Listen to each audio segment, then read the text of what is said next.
ndakakopa saka pachitima starwise kunge bhata ndogadzira size dai ndakaziva haitange moyo wako wakasvikwa ngemukange iwo wakandirwadzisa moyo wangu wakandirwadzisa mumwe wangu pawakandibvisira nhumbu yangu ndaida muchengeta mwana wangu tati wakandirwadzisa moyo wangu wakandirwadzisa mumwe wangu pawakandibvisira nhumbu yangu ndaida muchengeta mwana wangu moyo mangu ndakakupa cheya andinoziva ndakaita era ndakazoyuka nguva yapera kuti waindinyepera iwe uchiziva kuti waindibhaiza taura pe hawakandisaiza inga ndaikuitira zvawaida wai une moyo wakaipa iwe wakandirwadzisa moyo wangu wakandirwadzisa mumwe wangu pawakandibvisira nhumbu yangu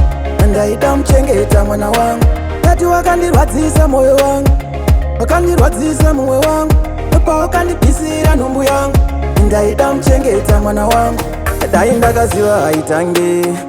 ndakaziva haitange moyo wako wakasvikwa ngemukange wai wakandiita kudaiso aiwa zvisipo nhumbu wakaibvisa I know iwo wakandirwadzisa moyo wangu wakandirwadzisa mumwe wangu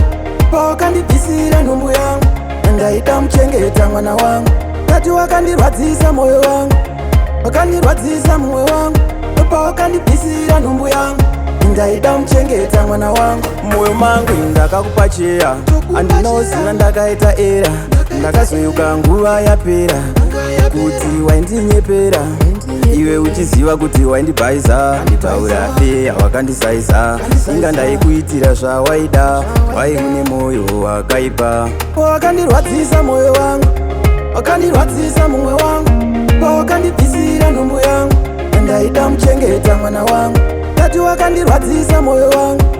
wakandirwadzisa mumwe wangu pawakandibvisira nhumbu yangu